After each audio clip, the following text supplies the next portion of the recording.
Bom, agora com 3 longas-metragens lançados, já dá pra dizer com alguma tranquilidade que o nome do Robert Eggers é um dos nomes de grife do cinema contemporâneo, né? Ele não é só um nome promissor.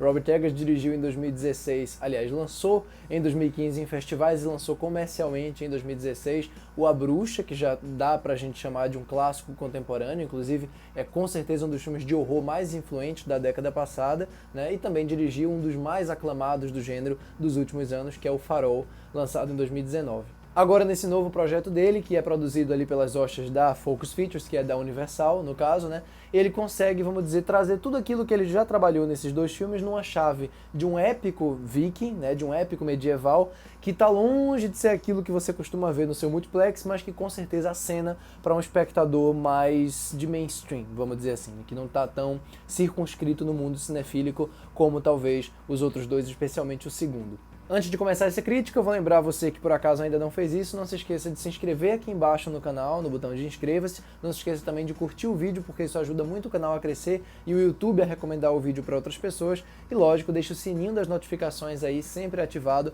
porque só assim você vai ser notificado todas as vezes que a gente postar vídeos novos aqui. Você também pode me acompanhar, caso queira, tanto na minha conta do Twitter, quanto na minha conta do Letterboxd, em que eu estou sempre comentando lançamentos que eu assisto ao longo das semanas e outras coisas mais relativas a cinema também. O Homem do Norte é inspirado numa das histórias mais conhecidas de contos, né, medievais, porque na verdade foi um conto que inspirou o Shakespeare na criação de Hamlet, né? Na verdade o personagem central aqui não se chama Hamlet, mas se chama Amleth, né? No final termina com H, então é só fazer uma pequena troca nas letras aí, na ordem das coisas. Nessa história aqui, o Amleth, o personagem principal, é o único herdeiro de um reino que é governado pelo pai dele, aqui no caso que é interpretado pelo Ethan Hawke, né, o rei. Ele e a rainha, interpretada pela Nicole Kidman, aparentemente estão no momento mais ou menos crítico desse reinado, né, no momento em que acontece o golpe de estado e o irmão dele toma conta do poder, assassinando o rei e buscando de todas as maneiras assassinar o filho também, que acaba fugindo, né. O menino foge, cresce e naturalmente volta em busca de vingança e através de algumas ajudas místicas aí consegue encontrar o caminho dele de volta, encontrar também a missão dele. Bem, chama atenção aqui primeiro, o Homem do Norte, ainda que tenha assim esse aceno para um espectador mais de mainstream, né, ainda que ele tenha esse clima de um épico medieval, de um épico viking, de 2 horas e pouco, que tem uma jornada de vingança muito clássica, que já foi aí trabalhada não só em Hamlet, mas nas muitas adaptações de Hamlet, né, uma das mais populares é O Rei Leão, logicamente. Mas o que ele busca, na verdade, não é só contar essa história por contar, não é, vamos pegar essa história e recontar com essa produção pomposa, não. A intenção principal do Robert Eggers, tanto na Bruxa, quanto no Farol, quanto nesse filme aqui, é sempre buscar uma atmosfera de estranheza e de adentrar, digamos, num outro dialeto, numa outra perspectiva de mundo, né?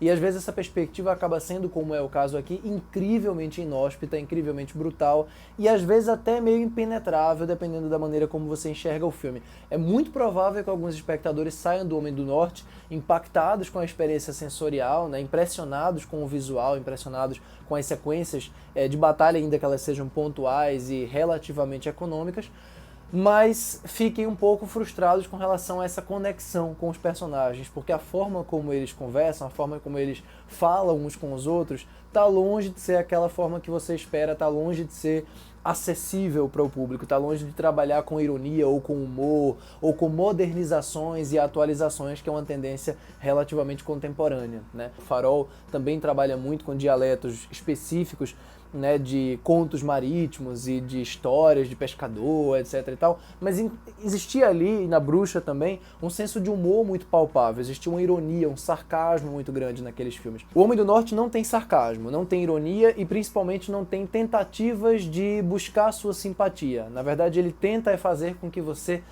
Aí sim, o investimento tem que sair de você, não do filme. Ele não tenta lhe conquistar. Você, na verdade, é que tem que buscar...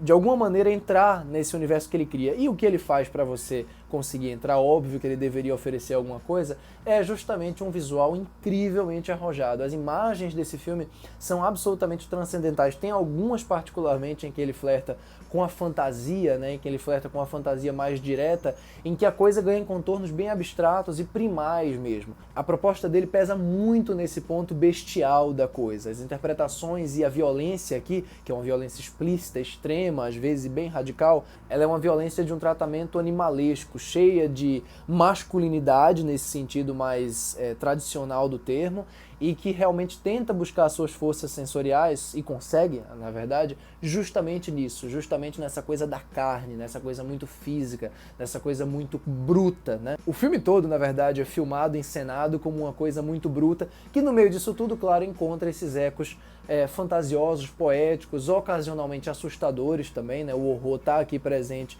de maneira mais pontual, mas me chama a atenção justamente como ele pesa a mão, sem nenhuma sutileza, sem nenhuma tentativa, na verdade, de sutileza, nessas batucadas, nesse trabalho de som, nessas imagens super contrastadas e poderosas de alguns momentos noturnos, assim, absolutamente brutais e diretos, né? O interesse dele está muito nisso. O interesse não está em recontar a história que você conhece, não está nem em ressignificar, na verdade, essa história clássica de vingança. Está em fazer com que você entre de maneira visceral mesmo nessas cenas. E ele consegue isso, inclusive, filmando tudo com planos consideravelmente objetivos, quer dizer, ele não desvia muito das sequências de violência, ele não desvia das sequências de embate. Você não tem aquele excesso de montagem que sai picotando a ação, que torna tudo mais dinâmico, né? Muito pelo contrário. Inclusive a primeira sequência de luta aqui do filme, né, de batalha, que acontece numa aldeia quando o personagem está junto com a tribo ali, invadindo esse lugar, ela é toda filmada em um plano sequência super objetivo, assim, não é aquele plano sequência que está chamando a atenção para si mesmo. Porque a câmera basicamente faz um trabalho lateral e você só tem que ver aquilo acontecendo ali na sua frente. Algumas coisas realmente ficam no extracampo, enquanto ele foca somente numa pessoa morta no chão, ou numa casa ali, a câmera passa ali pela casa e depois que vai mostrar. Então ele não tem pressa nenhuma para dirigir essas cenas, ele deixa que elas aconteçam diante da câmera, e quando tem que acontecer fora do quadro, que aconteça fora do quadro. Ele não vai ficar buscando com a câmera nervosa essa ação. É uma decisão muito acertada, na minha opinião, justamente porque as emoções e a crueza, né, a raiva do personagem sejam passadas não através de uma arbitrariedade formal, e sim através da interpretação dele. Uma interpretação muito física, muito entregue, talvez a mais impactante que eu tenha visto até agora, do Alexander Skarsgård, que é um ator que eu gosto muito, mas que realmente aqui chega num ponto assim que eu consideraria equiparar a interpretação do Leonardo DiCaprio no Regresso. Em alguns aspectos eu acho até superior, porque ali é um trabalho realmente de sofrimento depois do sofrimento e depois do sofrimento. Aqui o personagem passa por fases, né, que eu acho muito, muito interessante. As participações são mais pontuais, especialmente a participação do William Dafoe, que está no começo, bárbaro como sempre, excelente, né, participação muito boa também do Ethan Hawke nesse começo, que tem uma sequência que envolve peidos e arrotos, que está entre as coisas mais incríveis que eu vi no cinema nos últimos anos, completamente despudorada.